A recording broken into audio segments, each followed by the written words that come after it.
ഇന്ന് നമുക്ക് നോക്കാം നിങ്ങളുമായി നോ കോൺടാക്റ്റ് അല്ലെങ്കിൽ സെപ്പറേഷൻ ഫേസിൽ നിൽക്കുന്ന നിങ്ങളുടെ വ്യക്തി ഈ ഒരു സമയം നിങ്ങളെക്കുറിച്ച് എന്താണ് ചിന്തിക്കുന്നത് എന്നുള്ളത്. അപ്പോൾ നിങ്ങളുടെ പേഴ്സണെ മനസ്സിൽ വിചാരിക്കുക, അവരുടെ മുഖം ആലോചിച്ചുകൊണ്ട് തന്നെ കാണാൻ ശ്രമിക്കുക.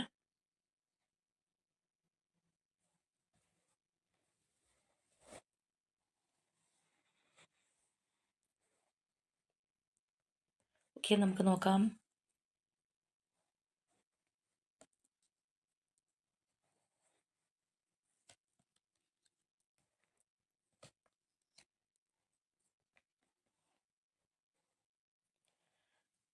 അപ്പോൾ ഇവിടെ നമുക്ക് കിട്ടിയിരിക്കുന്നത് king of pentacles, moon, two of swords and two of cups energies ആണ്.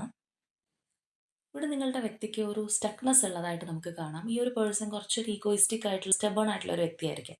ഇപ്പോൾ തീരുമാനങ്ങളൊക്കെ ആണെന്നുണ്ടെങ്കിൽ വളരെ ആലോചിച്ച് തീരുമാനം എടുക്കുന്ന ഒരു വ്യക്തി, കുറച്ചൊരു കടുംപിടുത്തമുള്ള ഒരു വ്യക്തിയൊക്കെ ആയിരിക്കാനുള്ള സാധ്യതയുണ്ട്.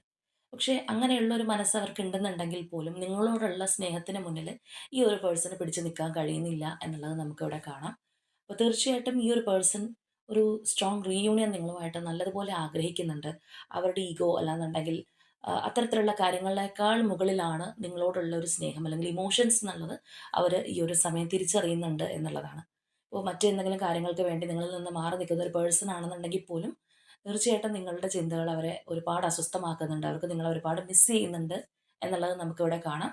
അപ്പോൾ ഏത് കാര്യം ഉണ്ടെന്നുണ്ടെങ്കിലും അതിന് മുകളിലായിട്ട് നിങ്ങളോടുള്ള സ്നേഹം അല്ലെങ്കിൽ ആ ഒരു ഇമോഷൻസ് സോളിഡായിട്ട് ഈ ഒരു വ്യക്തിയുടെ മനസ്സിൽ ഇപ്പോൾ ഉള്ളതായിട്ടാണ് നമുക്ക് കാണാൻ കഴിയുന്നത്. അപ്പോൾ ഏത് ചോയ്സ് ഉണ്ടെങ്കിലും അതിനേക്കാൾ മേലെയാണ് നിങ്ങളോടുള്ള സ്നേഹം എന്ന് തിരിച്ചറിയുന്ന ഒരു സമയം കൂടിയാണ് എന്ന് തന്നെ പറയാം.